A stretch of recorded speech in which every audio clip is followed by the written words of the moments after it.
Hello friends, स्वागत है आपका अपनी साई रसोई व्लॉग में। तो आज हम लेकर आए हैं आपके लिए पचबीगियों की कहानी।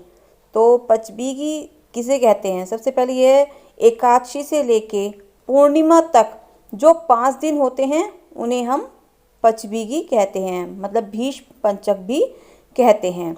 तो अगर आप पूरे कार्तिक के महीने नहीं नहा सकते हो तो कृपया इन 5 दिनों में ज़रूर जल्दी उठकर नहाएं।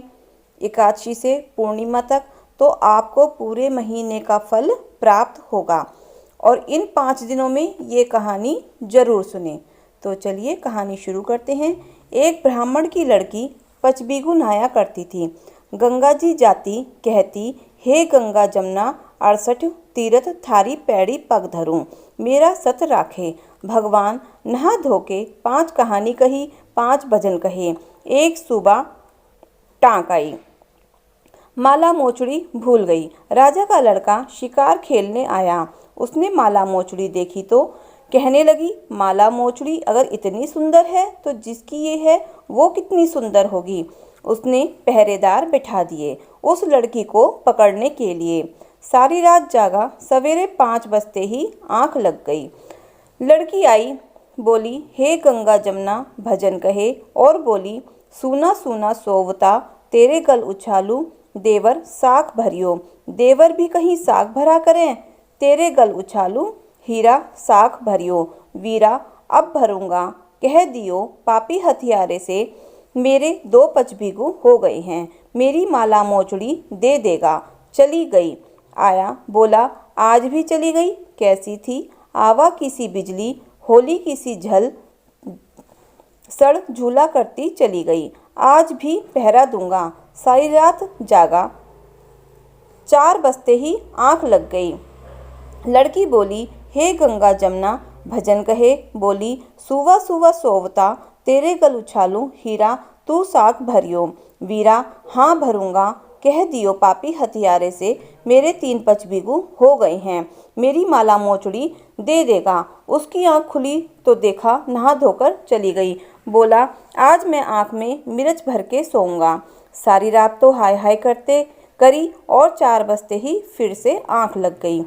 लड़की आई, बोली, हे गंगा जमुना 68 तीरथ थारी पैड़ी पग धरूं, मेरा सत धरियो। नहा धो के 5 कहानी 5 भजन कहे, बोली, सुवा सुवा सोवता तेरे गल उछालू, हीरा तू साख भरियो। वीरा हाँ भरूंगा, मेरे 4 पचबीगु हो गए हैं, मेरी माला मोचड़ी दे देगा। उसकी आंख खुली तो देखा वो चली गई। बोला, आज उंगली में नमक भरकर बैठूंगा। सारी रात हाय हाय करते निकल गई। 4 बजते ही आंख लग गई। लड़की आई, बोली, सोवा सुवा सुवा सोवता तेरे गल उछालूं, हीरा तू साख भरियो। वीरा हाँ भरूंगा, कह दियो पापी हथियारे से, मेरे पचबीगु पूरे हो गए हैं, मेरी माला मोचड़ी भिजवा देगा। उसकी आंख खुली तो देखा चली गई। अब घर जाकर आसन पाटी लेकर पड़ गया। राजा बोला, बेटे कैसे पड़ गया? उसने कहा, मैं तो ब्राह्मण की लड़की से शादी करूंगा। बोला, अच्छा। राजा ने खबर दी कि मेरा लड़का तेरी लड़की से शादी करेगा। उसने लड़की से पूछा, बोली, कह दो अगल बगल चिना का केला, पीपल आंवला ठाकुर जी बिठा दे। राजा ने ऐसा ही कहा, ऐसा ही किया। लड़की आई, बोली, चौपड़ खेलेंगे। खेलते खेलते बोला, मैं पेशाब कर आऊं? तो वह बोली, यहीं कर लो। लड़का बोला, कहाँ करूं? एक कोने में पीपल, एक में केला, एक में तुलसा आंवला, एक में ठाकुर जी, कैसे कर लूं? वह लड़की बोली, जब यहाँ पेशाब करने में दोष है तो ब्राह्मण की लड़की से शादी करने में भी दोष है। अब से मेरी समझ में आया, आज से तू धर्म की बहन और मैं भाई। जैसी पचबीगु महाराज ने उस लड़की का सत रखा, सब किसी का रखना। कहते सुनते हुंकारा भरते का। जय हो पचबीगु महाराज की। अब हम आपको सुनाएंगे तारा भोजन की कहानी। एक राजा की लड़की तारा भोजन करती थी। उसने अपने पिताजी से कहा, पिताजी मुझे 9 लाख तारे बनवा दो, मैं दान करूंगी। राजा ने सुनार को बुलाया और कहा कि मेरी बेटी तारा भोजन करती है, तुम 9 लाख तारे बना दो। सुनार सूखने लगा। सुनारी ने पूछा कि तुम उदास क्यों रहते हो? उसने कहा, राजा ने 9 लाख तारे बनाने के लिए कहा है, मैं कैसे बनाऊं? मुझे तारे बनाने नहीं आते। राजा की बात है, जन बच्चा कोल्हू में पिलवा दिया। सुनारी ने कहा, इसमें परेशान होने की क्या बात है? गोल सा पतरा काट के कलिया काट देना, राजा ले जाएगा। सुनार ने ऐसा ही किया। राजा ले गया। राजा की लड़की ने 9 लाख तारे और बहुत सा दान किया। भगवान का सिंहासन डोलने लगा। भगवान ने कहा, देखो मेरे नेम व्रत पर कौन है? 3 कूच देखा तो कोई नहीं था। चौथा कूच देखा कि राजा की लड़की तारा भोजन कर रही थी। भगवान ने कहा, उसे ले आओ, उसने व्रत किए हैं। भगवान के दूतों ने कहा, चलो तुम्हें भगवान ने बुलाया है। उसने कहा, मैं ऐसे नहीं जाऊंगी। मैं तो सारी प्रजा को, उस सुनार को जिसने मेरे लिए तारे बनाए हैं, जिसने मेरी कहानी सुनी, सबको लेकर जाऊंगी। दूत उसके लिए बड़ा विमान लाए कि चलो। वह कहने लगी कि हाँ, अब चलूंगी। उस विमान में बैठकर जाने लगे। रास्ते में उसे अभिमान हो गया, मैं तारा भोजन व्रत नहीं करती तो सबको स्वर्ग कैसे मिलता? दूत ने उसी समय उसे वहीं नीचे उतार दिया। उसने कहा, तुमने मुझे नीचे क्यों उतारा कि तुम्हें अभिमान हो गया है? दूत भगवान के पास पहुंचे तो भगवान ने कहा, इन सब में तारा भोजन व्रत करने वाली कौन सी है? वे बोले, उसमें अभिमान आ गया था, इसलिए हम उसे वहीं छोड़ आए। भगवान बोले, नहीं नहीं, उसे लेकर आओ। लड़की ने 7 बार क्षमा मांग ली। क्षमा क्षमा क्षमा क्षमा क्षमा क्षमा क्षमा करो भगवान। जैसे राजा की लड़की को स्वर्ग मिला, वैसे भगवान स्वर्ग को सबको स्वर्ग लोक देना। जय हो तारा भोजन की जय। कहते सुनते हुंकारा भरते का। अब हम सुनाएंगे तारा भोजन की कहानी। एक राजा की बाई तारा भोजन करती। सारी रात खटाखट खटाखट होती। लोग कहते, भाई ये क्या हो रहा है? तो वह सब कहते, भाई राजा की बाई तारा भोजन कर रही है। ठठेरा बर्तन बना रहा है, सुनार तारे घड़ रहा है, हलवाई लड्डू बना रहा है। उसकी तारा का भोजन हुआ तो स्वर्ग से विमान लेने आ गया। दूत कहने लगे, तारा भोजन वाली कौन सी है? चलो। तो वह कहने लगी, मैं तो जब चलूंगी जब मेरे संग की सहेलियों को भी ले चलोगे। तब वह बोले, अच्छा सब बैठ जाओ। सब जनी बैठकर चल पड़ी। रास्ते में उसे तारा भोजन वाली को अभिमान आ गया कि सारे कार्तिक तो भूखी मैं मरी। स्वर्ग में सब चल पड़ी। विमान भारी हो गया। कहने लगी, विमान भारी कैसे हो गया? तारा भोजन वाली को अभिमान आ गया है, इसे यहीं उतार दो। तो उन्होंने दूत ने उसको वहीं उतार दिया। बाकी सब चली गई। भगवान कहने लगे, तारा भोजन वाली को क्यों नहीं लाए? तो वह बोले, भगवान उसमें अभिमान आ गया था, सो उसे वहीं उतार आए। भगवान बोले, उसका दंड ये है कि वो 3 बार तारा भोजन करे। 1 बार 32 सीधे दे, 1 बार लड्डू दे, 1 बार 32 पत्तल दे। अगर 3 बार व्रत न हो तो 1 बार व्रत करके तीनों चीज दे। तब उसने ऐसा ही किया और फिर स्वर्ग से विमान लेने आ गया और वो बैठकर चली गई। भगवान जैसा उसका दोष उतार के उसे स्वर्ग दिया, वैसे सबको देना। कहते सुनते हुंकारा भरते का। जय हो तारा भोजन की जय। अब हम सुनाएंगे आपको धर्मराज की कहानी। एक राजा की बाई थी, धर्म पूजन करती, गंगा जमुना नहाती, धर्मराज का नाम न लेती। धर्मराज जी बोले, आएगी तो मेरे पास ही, लिखा जोखा तो मैं ही देखूंगा। कुछ दिन में उसका शरीर पूरा हो गया। धर्मराज के दूत लेने आए। धर्मराज ने बुलाया है। बाई बोली, चलो। रास्ते में चलने लगी तो कांटे चुभने लगे। कहने लगी, मैं तो राजा की बाई हूँ, मैं कैसे चलूंगी? धर्मराज का तो यही रास्ता है। कभी जूते चप्पल खड़ाव दी हो तो याद कर ले। दिए तो हैं, बांदी के हाथ दिवाए हैं। जूते चप्पल मिल गए। आगे चली तो कुत्ते भौंकने लगे। मैं कैसे चलूंगी? मुझे तो डर लगे है। तो वे दूत बोले, धर्मराज का तो यही रास्ता है। कभी कुत्तों को रोटी दी हो तो याद कर ले। तो बोली, बांदी के हाथ दिलवाई है। कुत्ते पीछे हट गए। आगे चली तो गुप अंधेरा। कहने लगी, मैं तो राजा की बाई हूँ, अंधेरे में कैसे चलूंगी? तो वे दूत बोले, कभी मंदिर शिवालय गंगा जमुना में जोत जगाई हो तो याद कर ले। तो वह बोली, जलाई तो है, बांदी के हाथ जलवाई है, रोशनी मिल गई। आगे चली तो नदी आई। दूत बोले इसमें से चलना है। तो वह बोली मैं इसमें से कैसे चलूंगी, डूब जाऊंगी। तो दूत बोले धर्मराज का तो यही रास्ता है, कभी गौ सेवा या गौदान करी हो तो याद कर ले। तो वह बाई बोली करी तो है, बांदी के हाथ करवाई है। गऊ की पूंछ पकड़कर दोनों चले गए। वहां जाकर कहने लगी मुझे तो भूख लग रही है। धर्मराज जी ने 36 प्रकार का भोजन थाल भर के दे दिया। हाथ मारे कुछ भी नहीं आवे, पर दिखे सब कुछ। तो वह बोली मुझसे कैसा मखोला हो रहा है, दिखता सब कुछ है, हाथ नहीं आता है। धर्मराज जी बोले हमने तो सब कुछ दे दिया, तेरी करनी तेरे साथ। तब बाई बोली मेरी करनी में क्या कमी रह गई, गंगा नहाई जमुना नहाई, व्रत करे दान पुण्य करे। तो धर्मराज जी बोले करा होगा, धर्मराज का तो नाम नहीं लिया नाम नहीं लिया। धर्मराज जी का मुझे पता नहीं था कि धर्मराज जी का क्या होता है। तो धर्मराज जी बोले 5.25 किलो अनाज, बांस की लाठी, बांस का बोइया, खड़ाव, धर्मराज की मूर्ति, लोटा, डोर, वस्त्र, इतना होवे है। तो बाई बोली अब भेज दो, अब कर दूंगी। तो उन्होंने उसे उल्टी भेज दी। तो वहां सब बोले, कोई बोली दादी आ गई, कोई बोली माँ आ गई, कोई बोली सासू आ गई, कोई बोली बाई आ गई।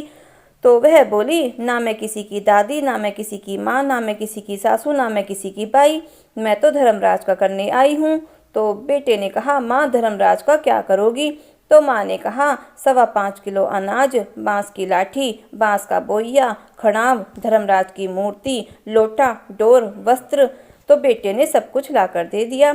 बाई ने धर्मराज का व्रत किया। धर्मराज का विमान आ गया, बाई को ले गया, उसको बैकुंठवास मिला।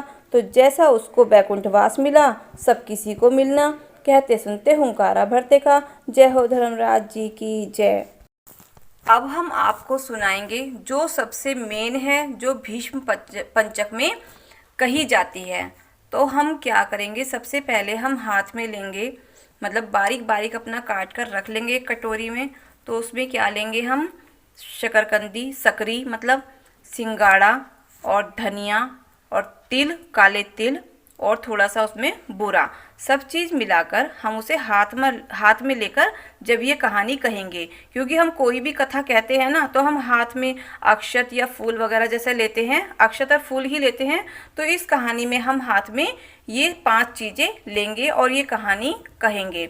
तो जो हम बोलेंगे वो हमें 5 बार ही कहना है, क्योंकि भीष्म पंचक है। तो हम बोलेंगे मैं राजा की बकरी, चाबू तिल सकरी, राजा मेरा बनिया, चाबे तिल धनिया, भीषम बाबा खोल किवाड़, दासी आई तेरे द्वार, मैं राजा की बकरी। तो ये लाइन हमें 5 बार बोलनी है, क्योंकि भीष्म पंचक है।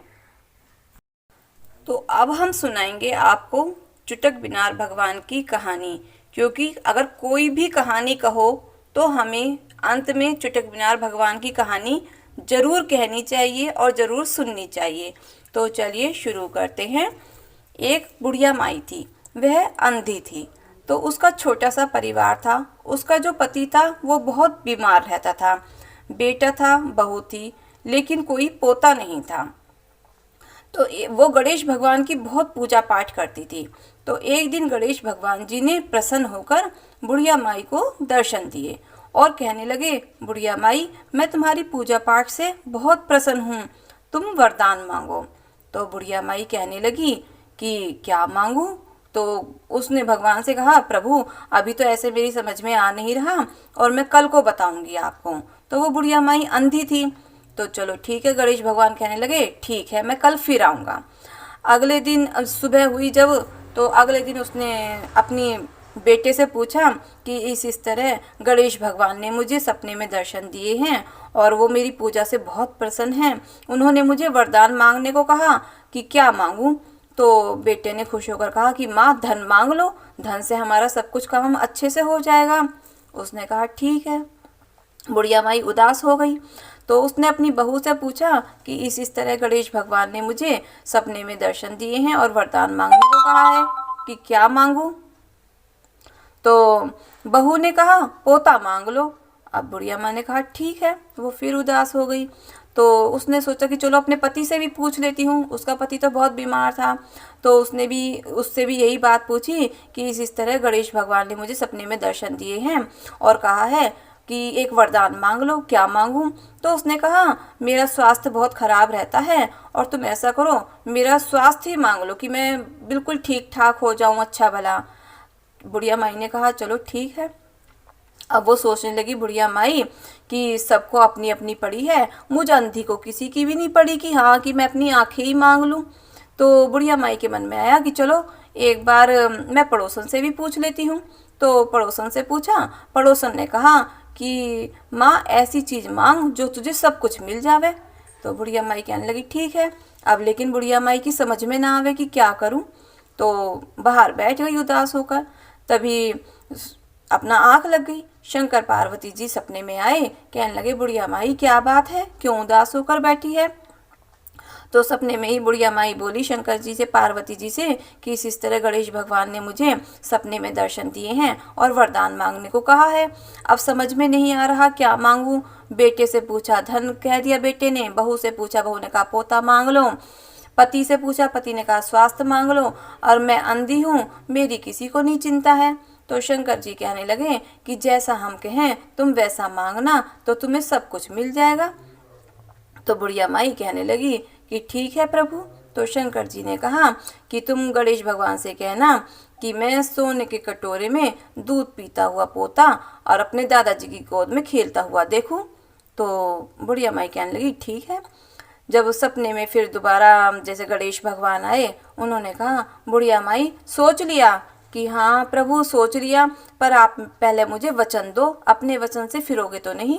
गणेश भगवान ने उसे वचन दे दिया कि जो कुछ तुम मांगोगी वही दूंगा। तो बुढ़िया माई ने तो वही मांग लिया कि सोने के कटोरे में दूध पीता हुआ दादाजी की गोदी में खेलता हुआ मैं देखूं अपने दादाजी की गोदी में। तो गणेश भगवान तो अपना प्रसन्न हो गए और मुस्कान से अपना कहने लगे बुढ़िया माई तूने तो मुझे ठग लिया। तो गणेश भगवान कहने लगे कि मैं तुम्हारी चतुराई से बहुत प्रसन्न हूँ, तो चलो जो तुमने मांगा मैं तुम्हें वही वर देता हूँ। तो इस प्रकार बुढ़िया माई को जैसे सब कुछ गणेश भगवान ने दिया, सब किसी को देना, कहते सुनते हुंकारा भरते का। जय हो चुटक बिनार भगवान की जय। तो फ्रेंड्स, हमने पचबीगियों में जो भी कहानी कही जाती हैं वह सब आपको सुनाई हैं। और अगर आपको हमारी कथा कहानियाँ अच्छी लगी हों तो प्लीज़ प्लीज़ एक लाइक ज़रूर करना, न्यू हो तो सब्सक्राइब करना, दोस्तों में फ्रेंड्स में ज़्यादा से ज़्यादा दिल खोल कर शेयर करना। और ये कार्तिक का महीना चल रहा है ना, बहुत फलदायक और पुण्यदायक है, तो जितना दान पुण्य कर सकते हो दिल खोल कर करो और लाभ उठाओ और पुण्य पाओ। तो कमेंट बॉक्स में जय श्री कृष्णा राधे राधे ज़रूर लिखना। तो जय श्री कृष्णा राधे राधे।